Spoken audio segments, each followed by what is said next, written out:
Assalamualaikum warahmatullahi wabarakatuh dan salam sejahtera. Apa khabar semua tuan dan puan, adik-adik semuanya?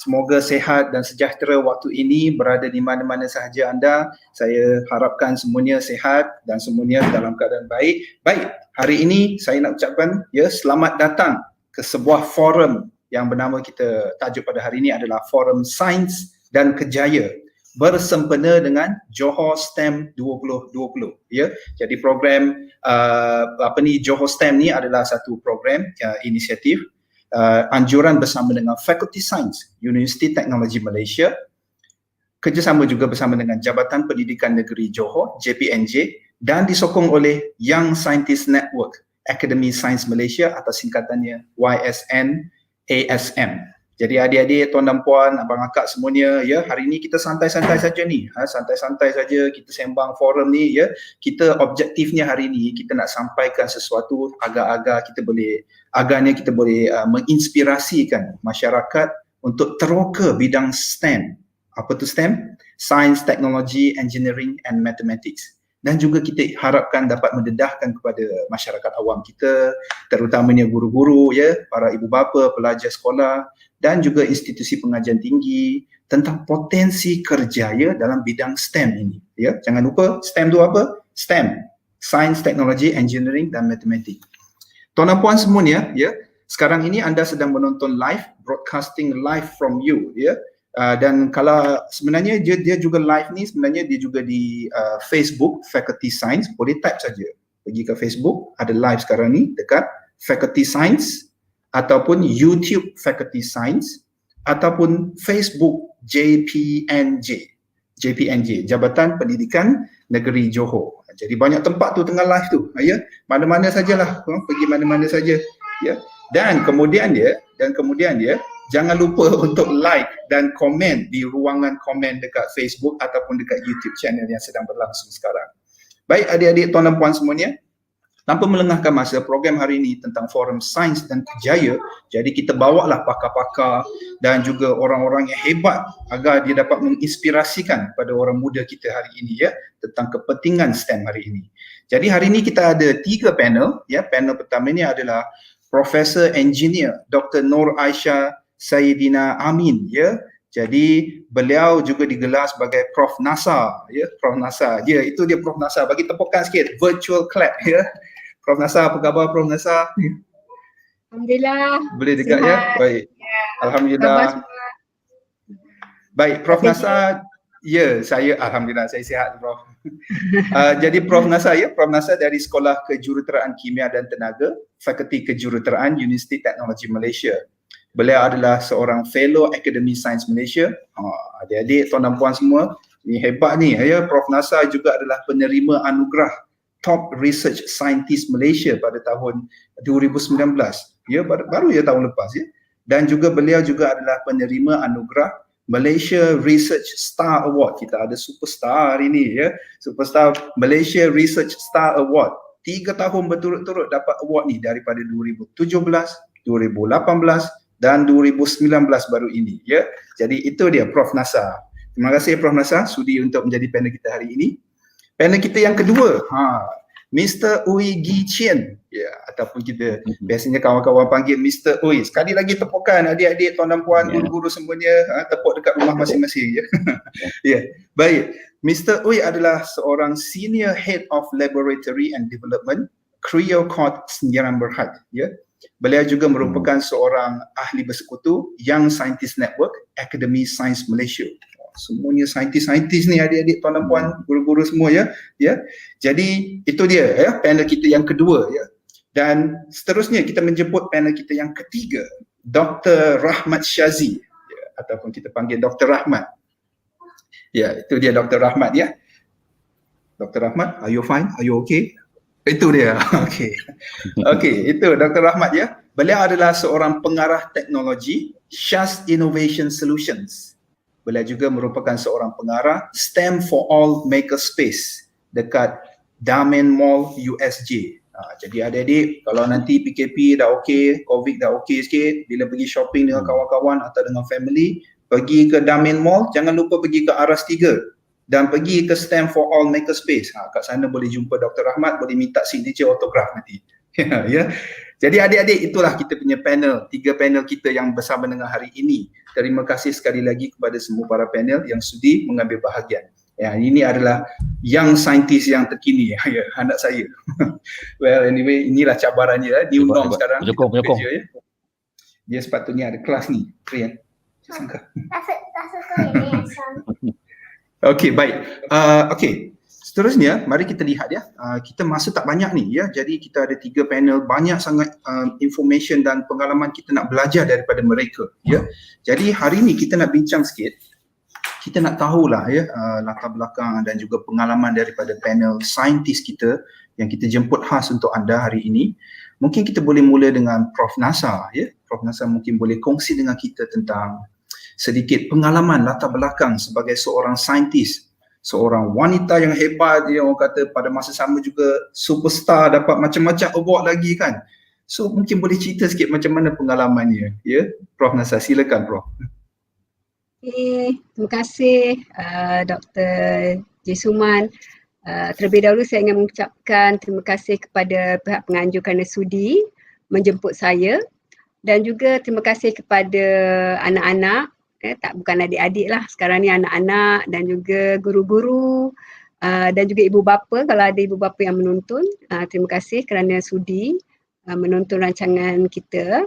Jadi saya terlibat dengan bidang sains ni sebenarnya masa saya bersekolah dulu, lebih kurang 40 tahun lepas. Malaysia masa tu baru nak membangun ya. Masa tu kalau saya tak silap kita punya population ialah dalam lebih kurang 11 juta saja. Compared tu kalau kita bandingkan sekarang dah 32 juta kan. Jadi negara memerlukan engineers, memerlukan ahli-ahli teknologi untuk membangunkan negara. Masa tu kita masih kita punya ekspor semua, kita punya main aktiviti utama kita adalah pertanian. Jadi pertanian pun guna cara lama. Jadi untuk kita melonjakkan ekonomi negara, meningkatkan ekonomi negara, kita mesti masuk dalam bidang perindustrian. Iaitu kita perlu engineers orang-orang teknologi. Jadi kita memang dah disuruh masuk sains, orang kata. Kalau arts, kalau you masuk arts tak ada future. Sebenarnya saya suka kepada arts, saya suka menulis sebab saya punya kedua orang ibu bapa saya guru, jadi mereka tu dalam art stream. So dekat di rumah saya ada banyak buku-buku sastra. Jadi saya suka membaca buku-buku tu. Jadi saya rasa saya macam very good lah in karangan semua. Tapi dah ditekan, guru-guru pun cakap, okay, you kena masuk sains kan. Jadi tapi bila saya bila saya mendalami bidang sains tu, saya pun berminat. Lebih-lebih lagi dalam bidang, bila saya dah jadi masuk tingkatan 4, dalam bidang kimia lah, sebab saya sekarang ni saya merupakan profesor dalam bidang kejuruteraan kimia. Tapi kalau adik-adik semua mungkin kalau rasa sekarang ni kita banyak pilihan. Okey, negara kita lebih, orang kata macam, yelah, pembaharuannya sekarang ni anak-anak kita lebih banyak choice kan. So kemungkinan tak perlu sangat ambil bidang sains ataupun bidang STEM. Tapi saya faham sekarang ni ya, selepas saya hidup ni saya tahu, dan kita sebenarnya tidak boleh memisahkan di antara sains dan sastra, arts and science. Arts ni macam anything kan, macam Dr. J, kalau kita buat sesuatu, kita buat produk, kita kena ada packaging, kita nak menarik minat orang, itu need art. So actually art and science ni actually should come together. Sepatutnya kan. Jadi adik-adik kalau ada yang minat sains, lepas tu tak minat sastra, atau minat sastra tak minat sains, tu it's okay. Actually apa kita nak buat dengan diri kita lah. Kita nak buat kerjaya apa, bidang apa. Itulah yang saya rasa. Tapi masa saya dulu dalam keadaan itu, 40 tahun yang lepas memang kita kena buat benda ni sebab kita tak cukup orang masa tu. Ya, jadi kita perlu terjun dalam bidang sains, teknologi, engineering and mathematics. But kata bidang ni bagus lah, best. Jadi Especially Prof, kalau bidang math. ya, nak tanya Prof lah, macam Matematik ni Prof tak perlu lab kan. Matematik met tak perlu lab. Kimia perlu perlu. lab. So banyak kerja lah. Ya, pada awalnya kan Prof kan, maknanya awalnya guru-guru menyaran kita bagi nasihat untuk ambil bidang sains kan. Jadi kita pun Ya. kita ikut kan. Macam mana Prof Ikut. dapat macam mana kemudian dia Prof dapat cari minat tu? Dapat orang kata cungkilkan minat kemudian dia. Mungkin asalnya kita ikut je kan. Mungkin Prof boleh share sikit. Okay, sebenarnya it's about macam kita nak kerja. Kita nak kerja kan, kerjaya kan. So I don't want to stay at home. Tak nak jadi suri rumah kan. Nak survive. Jadi tak nak saya buat saya macam meyakinkan diri saya, and usaha tu tangga kejayaan kan. Jadi orang kata minat tak minat tu lama-lama kita asyik tengok benda tu, asyik belajar, dan kita pun lama-lama minat dan kita dapat results yang baik. Jadi kita meningkat satu tahap ke satu tahap kan, daripada bachelor pergi masters, pergi PhD. Jadi kita rasa macam terangsang lah macam keupayaan kita ni, maknanya aku boleh buat. Kita tengok kejayaan orang lain, misalnya senior-senior kita atau kawan-kawan kita yang sudah berjaya, jadi kita pun rasa aku nak jugalah. Kenapa aku tak boleh jadi macam dia? Jadi kita ada soalan-soalan yang macam tu. Jadi itu yang menyebabkan kita pun berminat lah.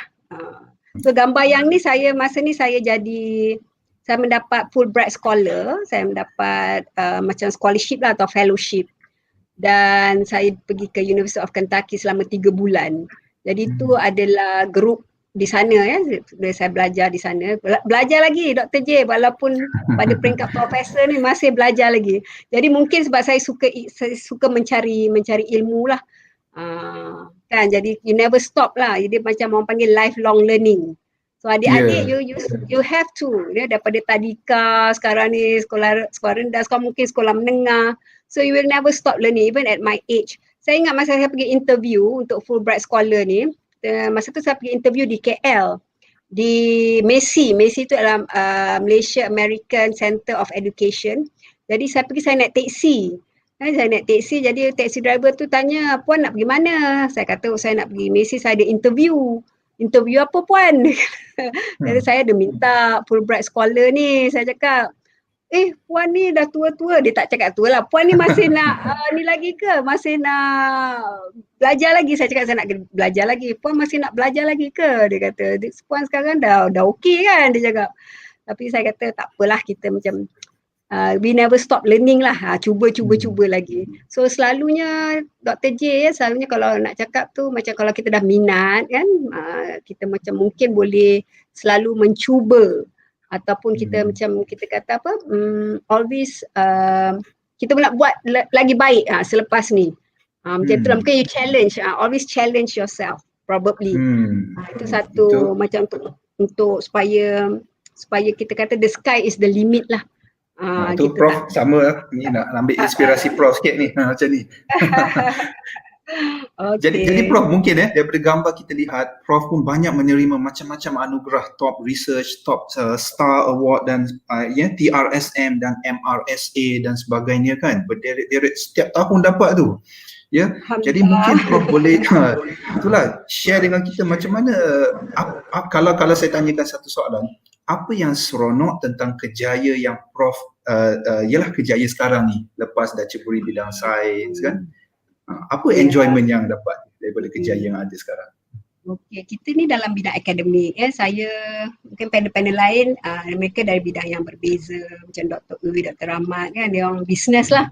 Jadi saya ni akademik kan, jadi very banyaklah kita bermain dengan buku all the time.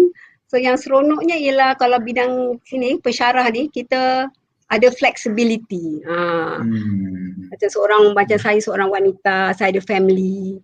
So it's important also Dr. J, kita kena seimbang kan, career and family kena seimbang. Kalau career sahaja nanti family tu susah juga. Jadi saya bersyukurlah saya dapat support from my family, from my husband, from my children, even parents pun, mak bapak pun support saya sampai sekarang. Jadi mak pun kalau apa-apa kita beritahu mak doakan mak kan. Jadi benda tu lah yang seronoknya is the flexibility with time. Sebab kalau kerja swasta, kita ni macam kena balik malam, susahlah untuk seorang wanita. Jadi sesuai sangat untuk wanita kalau bidang akademik. Tapi sekarang ni pun saya tahu pesara-pesara, kalau pesara wanita banyak pun susah sebab kita ada downtime. Kan kalau kita mesti ada. Sekarang cuti maternity pun 3 months. Masa time saya dulu is just 44 days. Sekarang 3 bulan. Yes, time saya 44 hari je yang you're back to work. Jadi ke 3 bulan tu lama sangat tu.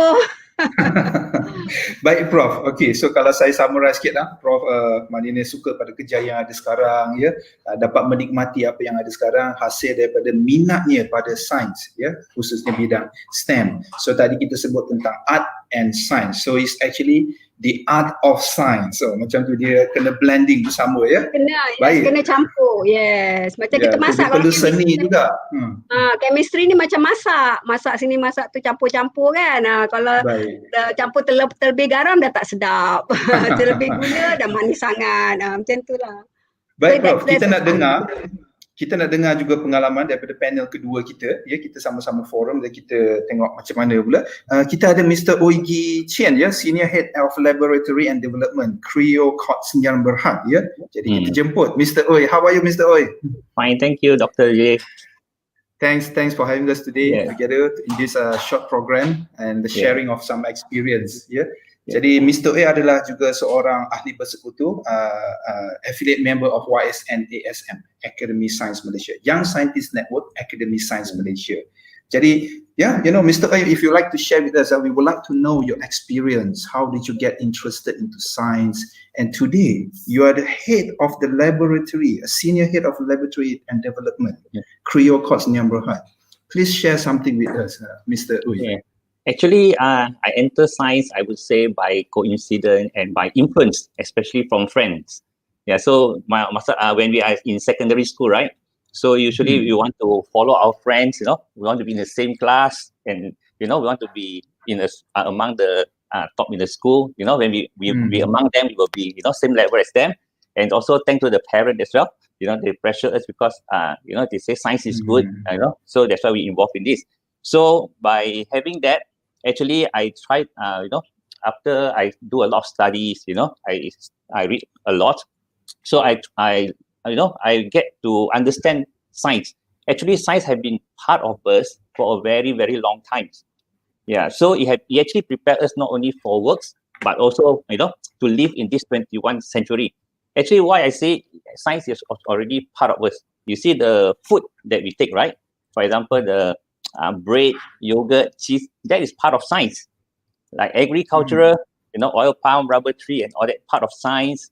The medicine, for example, the vaccine is part of science. The medicine that you take, So like the diagnostic kits, we are going to try your blood. Is it safe to use for treatment?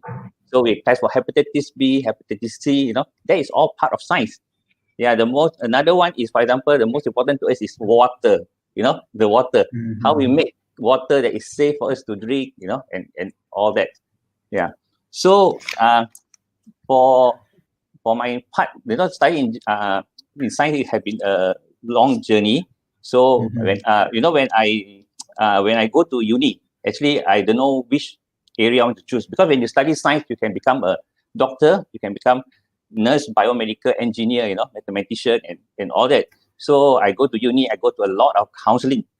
Okay, so actually back then, that DNA, when we talk about DNA, it's a hot topics. So when I read the brochure, the area that I take, I specialize in biotechnology. So they write genetic engineering. So I thought, wow, that's very advanced. So, something is very new. So something that I would like to explore. So that's why I go into this field. So I never regret until today, involved in this field, because there's so many areas that I can be involved in. Yeah. So then when we talk about my career, actually, there's no shortcut in life. Yeah, everyone starts from below. Yeah. So it's the same. When I joined, the company as a junior, the executive, then after that I become senior executive, become the assistant head of laboratory. Then now become head, and just last 2 years promoted to senior. Yeah, so basically, like I said, there's a career progression. Yeah. So another thing is actually my area that I'm working is involved in what do you call it, cell-based products. For example, like stem cell. We call cell indo. Yeah, I'm not so sure if you hear, because actually stem cell is a cell in our body, can regenerate to all kind of cell and tissue. For example, your heart, muscle, liver cell, skin cell, and all that. So actually it's very new. I'm involved in that area also. So like I say, when I involved in this company, I start small. Then the company also started very small. When I started to work, around 3 people in the lab. Now we got like 30 old people working in the laboratory. So, then from small lab, the company grow, from have very big new buildings and all that. So when we started, there's no proper regulation. So along the way, regulation come along. So we learn along the way. And now not only we recognize locally, but internationally, because we get other auditor from overseas like US and all that come and audit. Yeah, so like I said, there's a career pathway. There's a lot of opportunity, you see, for in this field, basically. So this field is new, regulation is still growing and all that. So it keeps me excited and to explore more. You see, so I'm looking forward every day, when go to work. Then not only the company starting from small, I said, now from local company, now we have gone internationally. So like early this year, the laboratory at China and at Indonesia just started operation. So this gives us the opportunity, not only me, but my the team that we have, to explore overseas as well.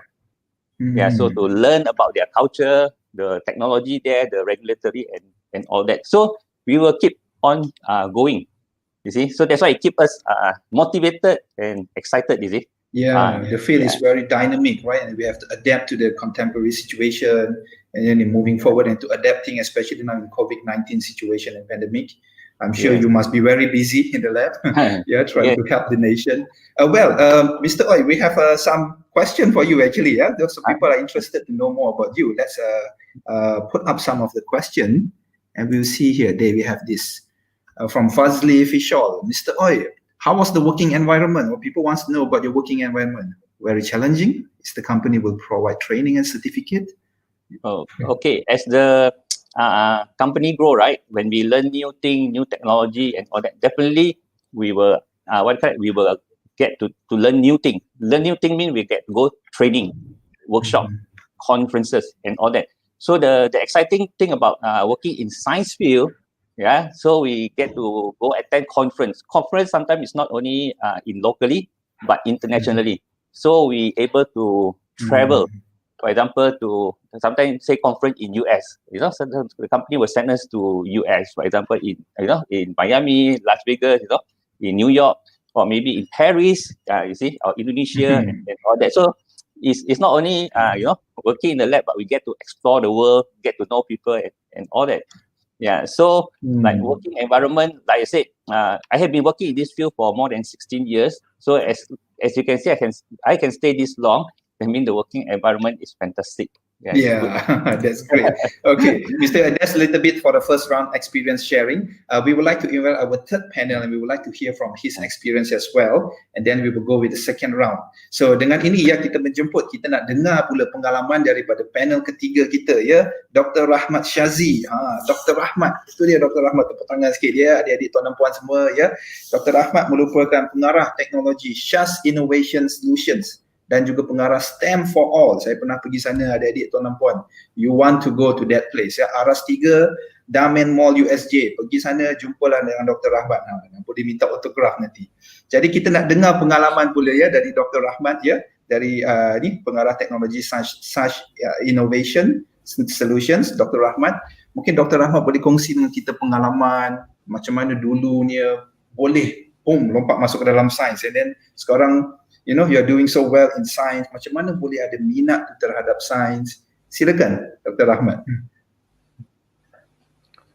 Terima kasih Dr. J. Dan Assalamualaikum, selamat tengah hari adik-adik sekalian, tuan-tuan, puan-puan, Profesor, Datuk, Datin. Terima kasih ya kerana berminat untuk bersama-sama dengan kami berkongsi pengalaman, dapat tahu apakah latar belakang kami. Jadi secara ringkasnya, melihatkan masa yang kita ada ni, secara ringkasnya, saya ni lebih kurang macam Prof Nasar. Ya. Sebab saya sebenarnya berminat dengan teater. Saya berminat dengan teater. Tapi pada masa yang sama, saya juga banyak belajar dalam bidang sains lah. Di sekolah dulu pun memang dalam bidang sains. Tapi saya melihat salah satu kemahiran yang bernilai tinggi ialah kemahiran untuk berkomunikasi tentang teknologi dan sains. Ya, saya ingat lagi lepas habis SPM, pada ketika itu Aswara baru dibuka, Aswara ataupun Akademi pada dulu ASK, Akademi Sains, Akademi Seni Kebangsaan. Saya cakap kat mak saya, kan, saya nak berdegree dalam seni persembahan lah. Mak saya tengok saya, dia kata apa? No lah, doesn't pay the bills. Okay lah. Mak kata okay lah kan. But she would stay forward thinking kan, memikirkan yang memang dalam depan negara memerlukan kemahiran sains. Tapi saya tidak pernah melepaskan minat saya dalam teater tu ya, dalam minat dalam bidang seni itu. Jadi saya dapat faham, empathy dengan apa yang Prof Nasar sebut tadi. Itu agak penting sebab apa, sejauh mana kita terbang dengan kemahiran sains kita, kemahiran teknologi kita, pada akhir sekali kita nak memberi manfaat kepada manusia, betul? Manfaat kepada manusia supaya orang menggunakan teknologi, inovasi yang dihasilkan. Sebab kalau tak ada orang pakai, dia bukan inovasi, dia inobasi. Gitu. Ya. Jadi selepas itu saya sambung pendidikan saya dalam bidang mekanikal. Saya pulang dan menjadi ahli akademik sebenarnya. Ya, 15 tahun, lebih kurang 15 tahun saya sebenarnya dalam bidang akademik. Dalam ketika itu, semasa saya di Universiti Teknologi Petronas, saya diberikan peluang dalam task force inovasi Petronas. Di situ saya lihat sebenarnya kita banyak tak faham sebenarnya tentang rantai nilai inovasi. Macam mana nak pastikan manfaat teknologi baru tu diterima pakai oleh manusia. Masa itu. Jadi bila saya lihat benda tu, saya buat keputusan PhD saya takkan buat PhD dalam bidang teknikal. Saya akan buat dalam bidang bisnes, perniagaan, urusan inovasi. Dan kekuatan saya, kefahaman saya tentang sains dan teknologi memudahkan saya bila saya pulang balik. Sebenarnya tak cadang untuk balik ke Malaysia, cakap terang.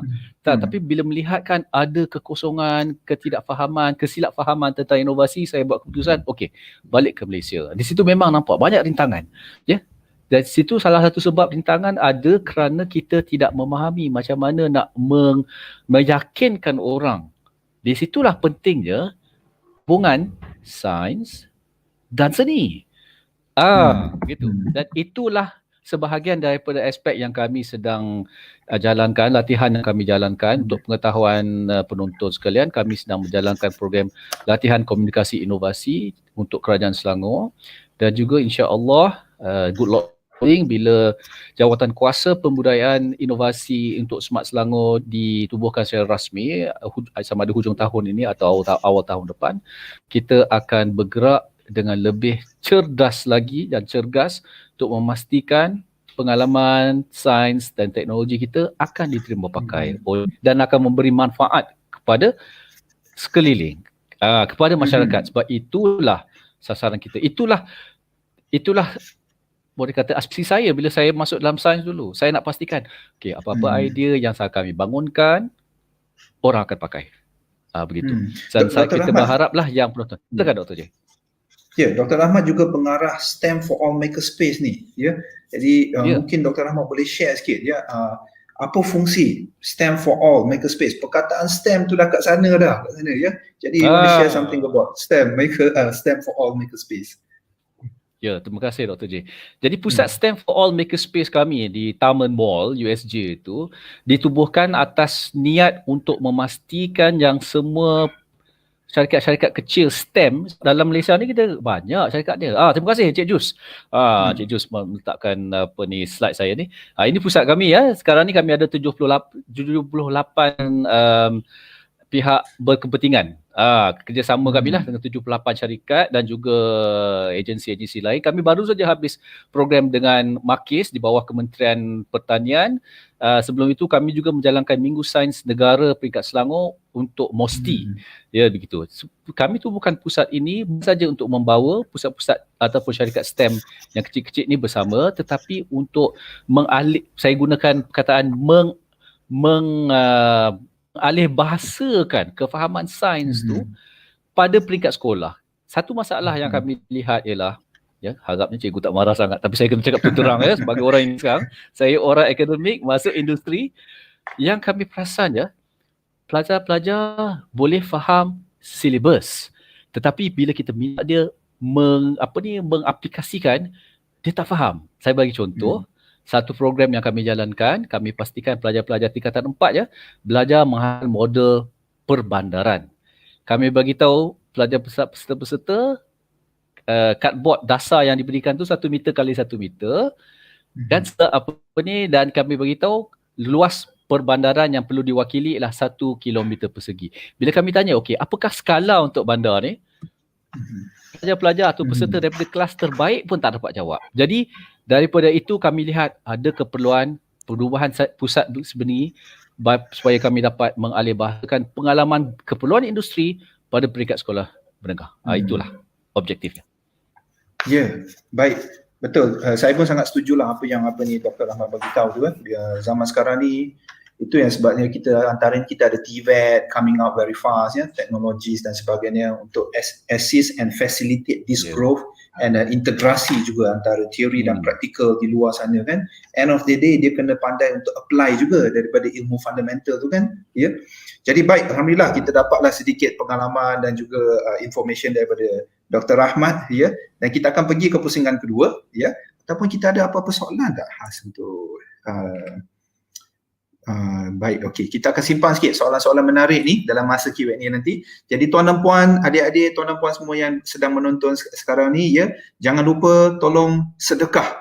Sedekah apa? Tolonglah sedekah satu like sikit dekat Facebook dan YouTube tu ya. Dan juga sedekahlah, tolong share lah kita punya program yang sedang berlangsung ini kepada lebih ramai orang lagi ya. Jadi baik, dan juga jangan lupa kita ada nanti link untuk borang kehadiran akan post dekat ruang komen dekat Facebook nanti. Jangan lupa tuan dan puan semuanya yang hadir, termasuklah pelajar ke guru-guru ke ya, borang kehadiran akan disediakan nanti dan anda akan boleh mengisikan borang itu sekejap lagi nanti. So jangan lupa ya, bersama dengan kita sampai hujung sesi ini supaya anda tak tertinggal kehadiran itu. Baik, sekarang kita akan pergi balik pada Prof Nasar ya. Kita nak tanya lagi pada Prof Nasar. Prof Nasar, alhamdulillah Prof ada lagi kat sana ya. Prof, kita nak tanya juga ni Prof ni ya. Prof memang dah orang kata hardcore dalam sains dah sebenarnya, dan juga sebagai seorang wanita, how to balance family and work, this is very challenging, especially dunia sekarang ni moving so fast. Ya, so fast dengan apa ni teknologi ni semua. Jadi kita nak tanyalah Prof, kalau dengan zaman sekarang macam ni ya, sebenarnya sains ni apa penting dia? Budak-budak ni tanya sekarang, budak-budak lebih, kita ada one very serious problem. We have a serious declining number of science student. Right, that's very critical now in Malaysia. Jadi keadaan ni kalau berterusan, kita punya negara memang kekurangan lah pakar-pakar sains nanti, dan negara susah nak maju dan ke depan ataupun keep cop up dengan moving teknologi ni. So Prof mungkin boleh share sikit kepentingan sains ni macam mana ni zaman sekarang ni. Okay, terima kasih Dr. G. Science is very important. Sains ni memang berada dengan kita kan. Masing-masing sekarang ni kita duduk, kita gunakan media ni kan, sebab COVID kita tak boleh berjumpa, so nak tengok kita boleh dah mengadakan forum ni masing-masing di tempat sendiri, tapi kita masih boleh mendengar, kita masih boleh berbincang. So dia guna internet, guna wifi, so itu sains. Samping tu macam kita ada kenderaan kan, kita pergi ke sana ke sini, kita gunakan apa? Kita gunakan minyak kan, kita gunakan petroleum, kita gunakan minyak petrol tu. So kalau dalam bahasa kimianya itu gasoline, kita panggil gasoline. Jadi mana kita dapat gasoline tu? Kalau kita tengok kita punya petroleum tu daripada laut, kita gali dia sangat hitam pekat kan. Jadi itu tugas chemical engineer untuk memurnikan petroleum tu supaya dia jadi gasoline. Lepas tu gasoline pula kita nak yang gasoline yang bersih. Sebabnya kita tak nak dia mencemarkan udara. Jadi macam mana kita nak bersihkan dia kita ada peningkatan penyulingan. Jadi itu pun sains. So everything around us is science. Macam kita pakai apa, kita masak, adik-adik suka makan kan, kita pakai gas. Kita pakai gas tu dari mana gas tu? Gas tu adalah gas metana dari hidrokarbon kan. Sebelum kita dapat petroleum, gas akan keluar dulu. Jadi macam kita di Johor ni kita untung sebabnya kita boleh lihat macam kita pergi Pengerang. Siapa daripada Pengerang atau dah pernah pergi Pengerang di Rapid. Kan kita ada suatu area yang sangat luas mana ada loji. Loji penapisan dan loji pembuatan polimer. So kalau ada peluang boleh pergi sana dan adik-adik akan nampak ada pembakaran gas. Gas sentiasa terbakar sebab gas berlebihan tu dekat dalam loji tu jadi dibakar. Jadi itu salah satu punca, salah satu sains lah, bidang sains lah dalam bidang kejuruteraan kimia. Jadi memang everyday air yang kita dapat, yang kita minum tu itu dah melalui proses sains kan, sebab kita ada proses pembersihan dia daripada sungai. Yang kita tengok air sungai tu yang selalu kita nampak, kalau kat Selangor kan macam selalu ada masalah sebab ada pencemaran. Ada pencemaran tu kan. Jadi kalau sebelum pencemaran tu kalau kita tengok air pun tak berapa jernih, tapi sebab ada proses pembersihan dia masukkan bahan kimia kan, seperti alum lah, seperti apa untuk penjerapan, untuk pembersihan. Jadi kita boleh minum air tu. Jadi sains berada di mana-mana dengan kita. In fact kalau kita tengok pun lah macam kejadian buah kan, kejadian bunga, ada proses pendemugaan, proses sintesis. So itu semua sains, tak boleh kita pisahkan hidup kita dengan sains ya. Jadi saya tertariklah dengan panel-panel kita yang nombor 2 dengan nombor 3, hebat-hebat mereka tu. Ya, muda-muda lagi sangat berinovasi macam Shazi Innovation ya. Sangat hebat tu ya. Saya ni hanya ahli akademik saja, Dr. J bulan-bulan dapat gaji. Tapi diorang tu lagi mencabar, saya faham kan, because of the company. And Dr. and Cik Ong pun ya, Mr. Ong cerita tadi very Mr. Uy sorry, so very amazing information, and semua tu adalah bidang sains. Macam semualah, kita ada internet, kita ada telefon, kita tidur tu pun sains juga. Macam mana kita breathing. So everything is science. Prof ada peminat ni, ada orang tanya soalan ni. Kita keluarkan soalan dia untuk Prof boleh share sikit ya. Dari Nidia Aziz. Salam Prof, saya nak tanya, adakah sudah terlewat untuk saya tukar field dari servis ke sains? So dia dalam bidang servis kan, nak tukar ke bidang sains. Dah masuk 40 tahun tapi minat untuk belajar teknologi. Dia ada minat tu nak belajar teknologi baru. Yes. Okay, Nida Aziz. Thank you Nida. So the spirit is very important ya. Dia punya orang kata semangat tu. Saya sekali kalau semangat ada memang everything should be okay. So kata-kata nak terlewat tu, nak tukar ya. But are you still working now? Kalau dah 40 tahun kerja ni macam dah dekat-dekat nak pencen tu. Dah banyak pengalaman tu kan.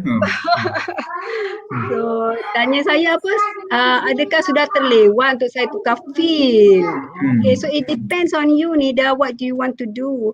Kalau misalnya nak tukar kerja, I'm not sure, probably it's kind of late sebab orang tak nak employ dah kot. Orang dekat pencen ni dia dah tak nak dah kita ni kan. Jadi kalau kita macam nak buat untuk sendiri, let's say.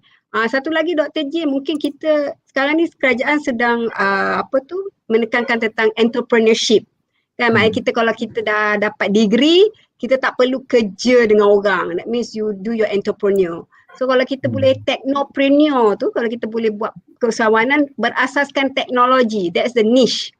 Itu saya rasa sangat bagus kan. Macam Dr. Uy tu dia ada buka company, Dr. Shazi tu dia orang macam pakai teknologi lah, dia technopreneurs.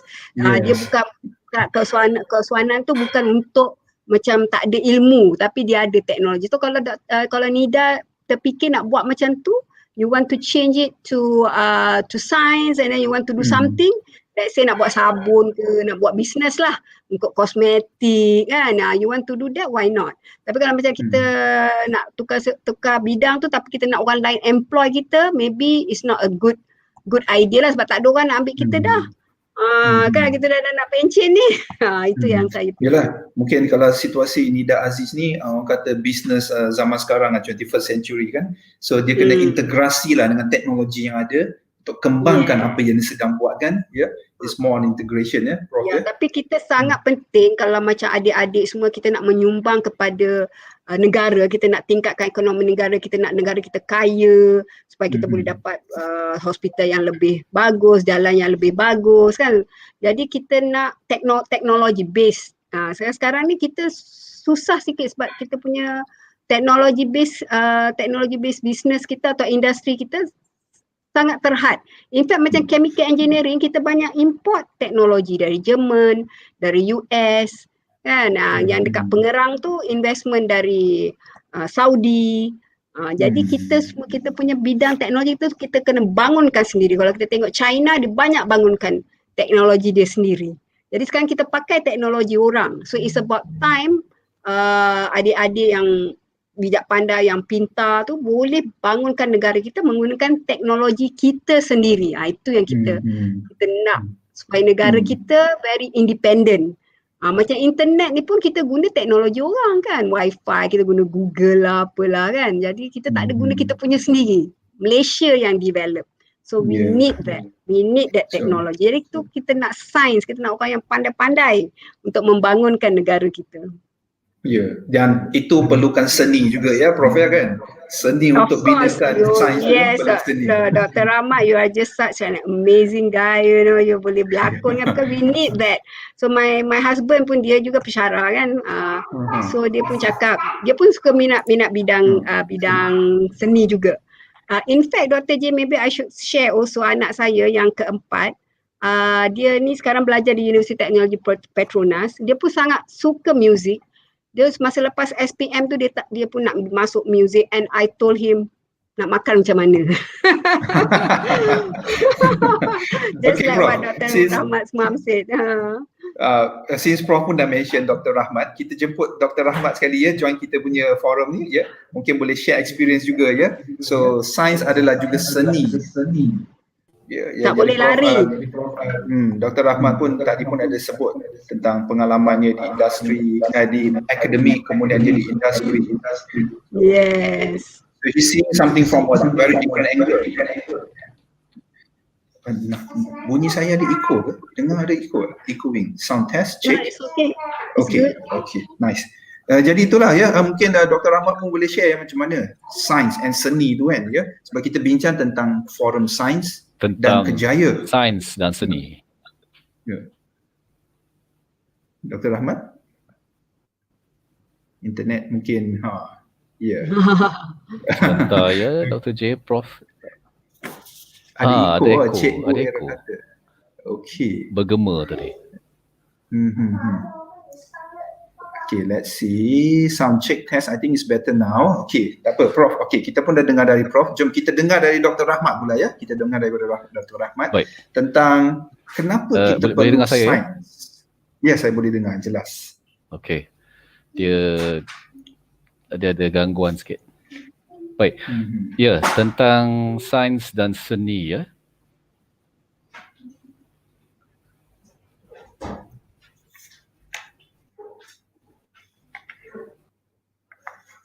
Baik, kita tengok kejap kita bagi masa sikit kepada Dr. Rahmat jadi kita dapat lihat daripada apa yang dibincangkan oleh Prof Nasa dengan panel yang lain semuanya masing-masing ada latar belakang yang berbeza tapi sama. Macam mana tu?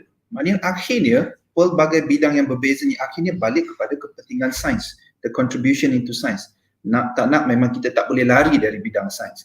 Tengok dari Mr. Uy tadi berbincang dulunya belajar dan PhD dia minta untuk buat dalam bidang sains juga dan kemudian hari ini dah 16 tahun dalam bidangnya. Jom kita dengar pengalaman dari Mr. Uy. Jom kita jemput Mr. Uy masuk ke kita punya virtual screen. Mr. Uy, Yes. Mr. A, you have this 16 amazing years of experience in your field, in Creo Senyaran Berhad, right? So maybe Yes. if you want to share with us, with the youngsters, with the teachers outside there, right? Because some people may think that science or something sounds very complicated. Sounds like very, oh, I'm not towards that, you know, that kind of thing. But actually science is so a part of our life, right? If you want to share something on the importance of science. Yeah. So maybe I want to share something. Maybe can boleh papas slide saya. Yeah. Like, So I think because this is the most common question that the student, parent will ask. Usually I will give this talk, will take me around, 1 hour to 1.5, but I try to squeeze it in 15 minutes. Yes. So can we bring up the slide? Our yes. technical people, our technical men. We need the slide. So okay, maybe I'll talk about income. Yes. So when we think about science, right? We always think science people who are working in the lab, wearing the white clothes, sometimes the people there's a lot of chemical, behind us, radiation, a lot of engineering, a lot of electrical thing, electronic thing behind us. Yeah, actually, and then like me, the laboratory that we work at is at the very clean room. Okay, in a confined area. I as the picture have shown that, is it? So this is the people perspective when they talk about science. They talk people work in the four walls of the lab, Sometimes we wear the jumpsuit, sometimes, like the jumpsuit that they have over there on the left, sometimes they deal with a dangerous kind of virus like Ebola and all that, right? So actually, to involve in this area, right, is more than that. Maybe we can see the next slide. Yeah. So as you can see, this is when we involve in science is more than working in the four walls. As you can see that actually, we can, like I say, we can go to overseas, go to other places, to share our knowledge. We do presentation, poster presentation. Like here, I also can involve in career talks. You see, so I actually, like I said, actively involved in Youth Scientist Network, YSN, as you can see the picture on the top left and the middle. So actually, I'm really blessed to be involved in this team because they are all top scientists. Yeah, so actually they really inspire me to move, to do greater things, you see. And then, we know that there's a greater group of people, we can work together as a team to bring the benefit not only to the community, to the country as well, and to the nation. Yeah, so I'm really blessed to be in this team as well. Then, as you can say, like I said to you just now, when you involve in this field, you can travel and all that as well. Okay, so maybe we show the next slide. Okay, so then after that, beside that, some researcher, the good one, right? Sometimes they go air on TV, they can be in radio station, and some of them they write articles, So sometimes you can be in all this write up. Okay, you don't have to be a writer to be there. You can be a scientist to do a proper, write up. So you can see the next slide, please. Yeah. So when most of the question when I ask the student, right, or maybe people who are taking science degree, I say this is a example of a company. I say which department do you think you can involve in? I would say 90% or 95% will say we involve in research and development. Yeah, so everyone's mind is fixed there only. But in actual fact, we can involve in every single department in an organization or a company. For example, when we got a new product, right? New products, new discovery, or new food, right? So they need a research team. So as you can see, the research team, actually you can become a research assistant, researcher to work in that company. Okay, so next slide, please. Yeah. So you can see, you can become research assistant, research scientist, and product fellow. So when you got the products, you need to develop them further. So to make it commercialized, right?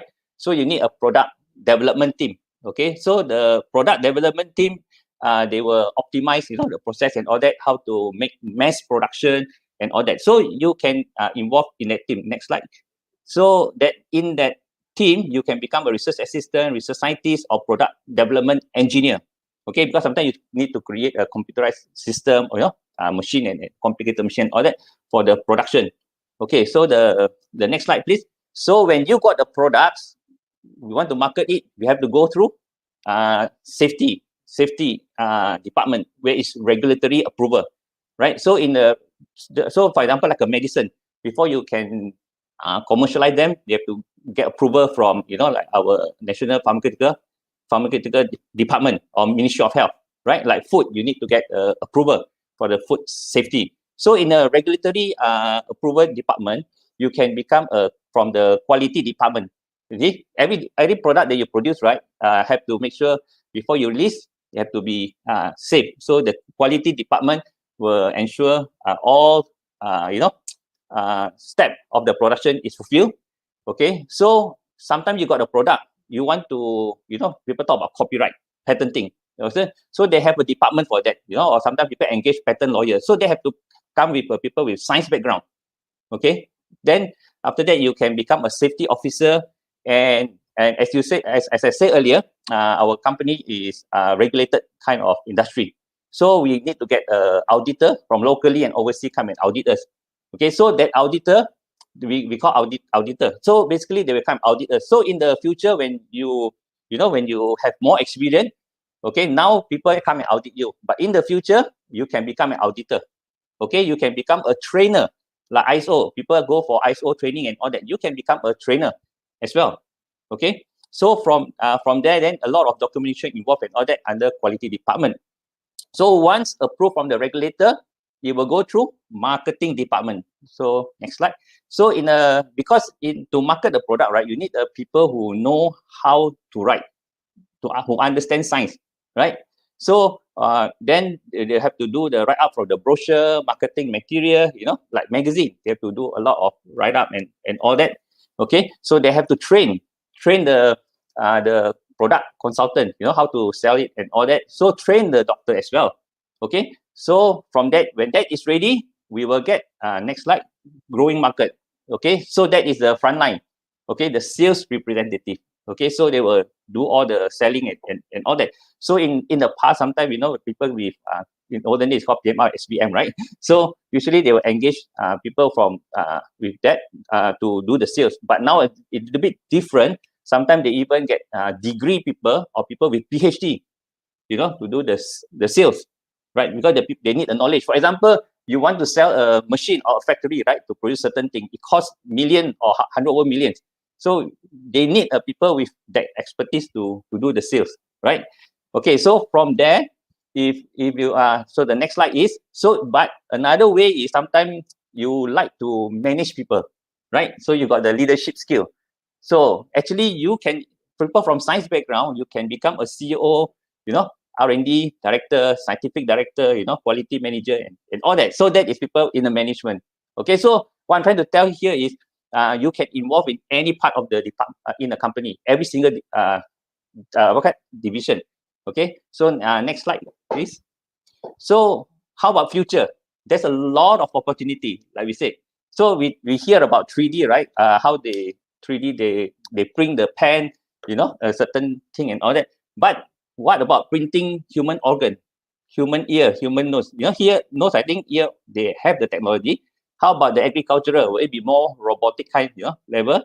Then, like I say, will you use the virus or, nanotechnology, to go to our body and do all the repairing and all that? So the next slide, please. So the next one is, like I say, this is actually, beside Friends, actually, when I see movie, that's the one who inspired me to study science. Okay, like the forensic, well, like the Jurassic Park movie. Were we able to revive, the extinct kind of like dinosaur and all that? So that is possible, right? Like we say then next slide, please. So as you can see here, that's why I say 3D printing. So they say the 3D printing is, will be the world game changer for the mess of 21st century. Right, so it's not just a dream, but it's a reality.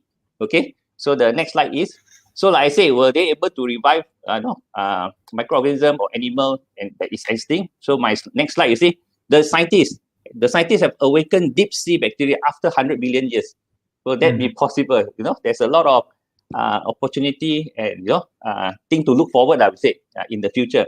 So, but our current issue here, can you show in the next slide? This one, everybody know this. You see this, they know already. So it's a world kind of problem, right? COVID-19. Yeah, so were scientists able to, with the clinician, all that work together to solve this issue? Actually, as that's what scientists do. Actually, from Corona, they changed to COVID-19, right? After they do the sequencing, all that to know this is COVID-19. Then from there, we try to understand their behavior. How come it can, bring harm or kill a person? So, from their scientists and clinicians, they work together to understand the nature of COVID. Then the test, the diagnostic test, the PCR, antigen test, and all that. So that's all developed by scientists, the people behind the, behind the stage, do all the work, right? Then how do we know that, sanitization, what kind of, how do we know alcohol 70% can kill virus, right? When we do cleaning and all that. So this is all part of the research, right? So the next one we are waiting for is the vaccine, right? So we hope that, by all this discovery and all that, he was able to help save the world, another time. Yeah. Okay. Yeah. So thank you very much, Mr. Oi. That was an amazing sharing about, you have really put up forward there to make us look into science. Is actually there's lots of opportunity for scientists to actually have a good career. And when we talk about what we call this science, involvement in science doesn't mean that we cannot involve in management. Even businessmen needs a science background as well. It's actually, it's pretty much related to each other. Yeah, just like you yourself also as a head of a senior head of laboratory and development, with the background of science, will much help you a lot in making decisions, in making business decisions, management decisions, and some critical decisions as well. So we can see here, science plays such an important role. It is very related. Forum Sains and Kerjaya, memang dia Sains and Kerjaya memang sangat kata ni berkait lah, ya. So, okay, Mr. Oi, we would like to also listen from Dr. Rahmat, yeah. We miss out Dr. Rahmat just now. We don't want to miss him now, okay? Before we wrap up this session. Okay, Dr. Rahmat, just now kita tengah bincang tentang apa ni? Sains dan seni. Macam mana kita nak mensenikan sains? Kalau saya guna ayat tu, ya. Silakan Dr. Rahmat. Terima kasih Dr. J. Terima kasih Mr. Wei. Tolong rescue. Terima kasih. Cik Jus, boleh kita letakkan slide tak? Slide, tapi kita lihat mula pada slide nombor 3, ya. Bercakap tentang mensenikan sains, ya. Kenapa yang ini penting? Kalau kita dengar daripada perkongsian Cik Ui tadi kan. So Mr. Ui mentioned about how important it is to actually convince the market that, hey, what we have here is something very useful, even better than what you currently have, lebih baik. Slide yang ini menunjukkan contoh, ya, di sini perkaitan antara penambahan nilai bergantung kepada input rekaan, design. Dalam erti kata lain, bukan kita ikut arahan orang lain, kita reka dan bagi tahu orang lain ikut arahan kami. Itu secara ringkas, ya, secara ringkas. So the major difference is, instead of following the people's instructions, we create instructions. Bukan setakat mereka, tapi memberitahu orang lain bagaimana menggunakan rekaan kita. Kenapa ini penting? Inilah asasi untuk inovasi. Ini asasi dia, ya. Dan kalau kita boleh ke slide selepas ini, berikutnya, ya. Dan di sini saya nak ringkaskan pengalaman kami dalam menilai bagaimana silibus sekolah disampaikan kepada peserta-peserta. Kita selalu bercakap pasal kebat kan. Kemahiran berfikir aras tinggi. Yang ni saya letakkan taksonomi Bloom. Guru-guru, profesor, lecturer rasanya biasa dengan ni. Kemahiran berfikir aras tinggi. Cuma dalam industri, untuk memastikan kemahiran berfikir aras tinggi yang telah dihasilkan, science, all those findings that you actually have, the development, as Mr. Ui mentioned just now, in order for you to actually get it across and convince people to use it so that you can add value to the community, you need to understand how they understand. Itu aras 2. Itu kemahiran berfikir aras rendah, dan jarang sekali kita sebenarnya memfokuskan yang itu. Sebab kita fikir, ini aras rendah, tak apalah, tak perlulah fokus. Sebenarnya kita kena menyulam semuanya. Di sinilah sulaman antara seni dan sains sangat penting. Contoh dalam inovasi, sebenarnya untuk menyampaikan idea yang baru, sebab inovasi idea baru ya yang telah diterima pakai. Untuk memastikan orang menerima pakai, kita kena satu melihat elemen kognitif, maknanya bahagian teknikal. Kita kena faham. Macam Mr. Uy sebut tadi, macam Prof. Nasar sebut tadi, you have to understand the science behind it. Lepas itu, kita kena faham pula apakah kaedah penggunaan bahasa yang berkesan untuk menyampaikan idea tersebut. Tadi Encik Uy sebut tadi kan dia tengok CSI. Oh, this is the one that drives my interest. Kita bercakap tentang media. Dan media sangat melihat aspek-aspek tersebut. Dia panggil paralanguage ataupun pencarah bahasa akan memanggilnya corpus language. Bagaimana kita menggunakan bahasa dalam sesuatu konteks. Dalam satu konteks macam contoh jual ikan berbeza dengan menjual kalau nak menjual kereta. Dan juga contoh kalau menjual teknologi tinggi. Berbeza ya. Yang itu yang kita biasanya terlepas pandang.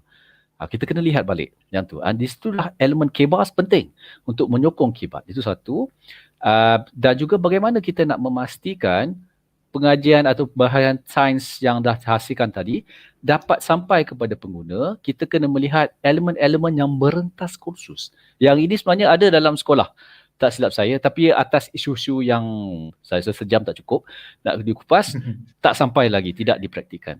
Tapi inilah merupakan kaedah yang kita kena gunakan untuk memastikan idea-idea sains itu akan diterima pakai. Dan sebelum saya lupa, bercakap pasal seni tadi, satu lagi unsur yang sebenarnya diajar di sekolah-sekolah seni persembahan tetapi tidak dalam bahagian teknikal ialah yang dipanggil communication chemistry. Communication chemistry, kesefahaman maklumat. Sebab apa? Kita kena lihat bila kita menyampaikan, kita kena tengok audience. Dia faham tak apa yang kita cakap? Bagaimana kita mengukur kefahaman? Inilah salah satu lagi kemahiran yang biasa dalam pihak golongan yang mempraktikkan seni.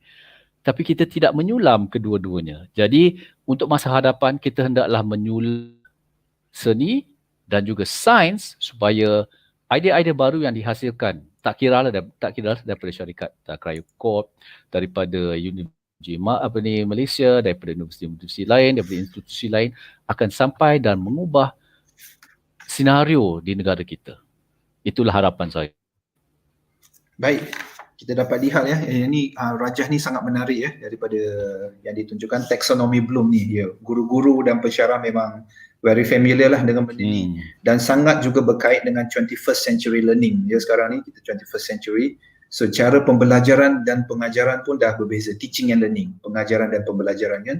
So it's very related.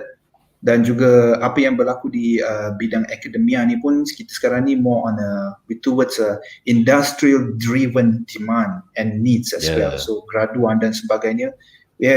So both sides have to play the role to assist and facilitate each other for the best for the nation. So itu dari Dr. Rahmat. Masih banyak ya Dr. Rahmat ya, maknanya dari aras rendah. Ya, kemahiran berfikiran aras rendah, maknanya mula dengan hafalan dulu ya. Naik tangga dia sampailah aras tinggi seperti Prof. Nasar bagi tahu tadi, kita nak ada in-house teknologi, ada sesuatu yang in-house to out-house.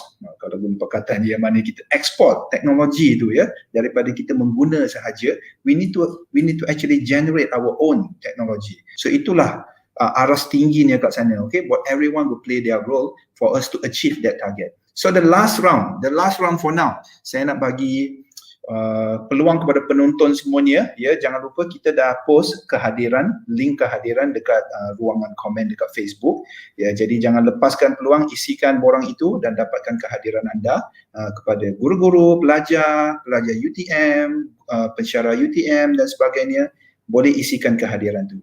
Dengan ini, sebelum kita tamatkan ini, saya nak bagi satu orang kata, kita nak dapat sikit take home message, nasihat-nasihat yang sangat mahal ni, kita tak akan dapat beli ni. Kita nak dengar dari Prof. Nasar. Ya, Prof. Nasar juga boleh kira sebagai ibu lah juga lah ya, ibu pada kita-kita ni, yang muda-muda, anak-anak kita, mungkin ada yang cicit ke kan ya. Jadi mungkin Prof. Nasar 1 minit nasihat sedikit kepada kita, some take home message. Okay, adik-adik, anak-anak, cucu-cucu, saya ingin menyarankan supaya jangan takut pada sains, embrace sains, love sains, sebab sains sangat penting untuk kehidupan. Dan saya nak ingatkan juga supaya prioritize your time. Selalu utamakan yang utama. Kadang-kadang kita ni macam sibuk kita tak tahu apa yang kita nak buat kan. Lebih lagi sekarang ni kita mungkin belajar dari rumah, banyak gangguan. Jadi always prioritize your time. And then rajin berusaha tu tangga kejayaan. Kita tak boleh, no shortcut to success. Memang kena daripada bawah naik ke atas. And then be creative dan selalu bertanya. Macam siapa saya tahniah lah tak dapat datang ke forum macam ni ya. Kita ada sharing. Macam saya pun tak pernah kenal Mr. Uim dengan Dr. Ahmad. So now kita tahu nanti saya pergi, kalau saya pergi USJ nanti saya nak singgah tempat Dr. Ahmad tu kan. So Dr. Uim also very good kan. Jadi anak-anak, adik-adik semua jangan takut. Bertanya selalu, sharing dan apa lagi, kalau ada apa-apa pun macam ada pameran, ada macam ni talk macam ni online, just participate because ada benda yang kita boleh dapat daripada situ. Jadi saya doakan semua anak-anak berjaya dalam bidang yang mereka minati. Dr. J, minat tu kenalah, tapi saya rasa minat boleh dipupuk. Kita boleh kan, kita if we just persistent. Jadi lama-lama kalau kita tak minat, lama-lama jadi minat. Jadi itu sangat penting dan selalu saya minta juga never give up. Ya, jangan putus asa. Sekali kita cuba tak dapat, kita cuba lagi dan itu saya punya prinsip lah, selalu kita sentiasa mencuba. Okey, terima kasih Dr. J. Kita nak kekalkan Prof kejap dekat skrin dan kita jemput panel satu lagi masuk ya. Kita jemput Mr. Oi masuk ya. Jadi kita dengar dari tadi, we have heard from Prof Nasa, her very beautiful tagline, no shortcut to success. Yes. Does it mean there's shortcut to failure? that means you know right. But let's not think about that. Let's focus on success. So inshallah we will work towards that direction. And also never give up. So maybe Mr. Oi, a little bit take-home message for our listeners today and our viewers. I fully agree with Prof Nasase because there's no shortcut to success. We have to go through the phase, to be trained before we get matured to handle certain thing, right? So it's just like we are baby, then become teenager, then become parent, become grandparent, right? So for the take-home message is, I would like to encourage, STEM is very, very important. Like I say, you actually, because actually, he trained us a very, very good skill, right? From young, to where we are, to be creative, how to be innovative, how to be solving problem, how to analyze things, to think logically, Then they teach us how to collaborate. So this kind of element, right, that they build in us, not only we can apply in science, we can apply in everyday life, and no matter other field that, for example, sometimes people say tukar minat kan, so in other field. So but we can use this element, and use in that particular field. That's why a lot of research say that people who are studying STEM, they, no matter other field that they involve, in time, when they train and in certain things, so they do much better from people from other field line. You see, so that's why I say whatever the parents say is good, STEM is good. The government says STEM is good. So this is a way we should go. Yeah. So we encourage them to be involved. Yeah. So you see, I quite agree with what Mr. Oi said just now. When the country, our nation, and teachers, when they advise something, it is actually in line with what we want for the future. We are foreseeing something, right? So that is why we are preparing the students and the teachers in education and also industry, starting from today, in order for us to be ready for that future, which is coming very soon. I would say it is already happening now, right? We're talking about fourth industrial revolution, integration of technologies and all kinds of new stuff coming up with the new norm happening now. Kenapa saya tiba-tiba English ni?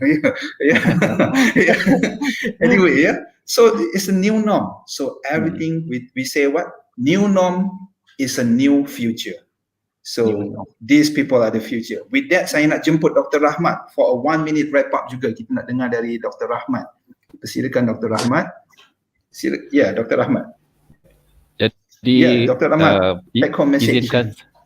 Take home message. Izinkan saya juga untuk sambungkan dengan apa yang disebut oleh Prof Nasa juga Encik Uy tadi ya.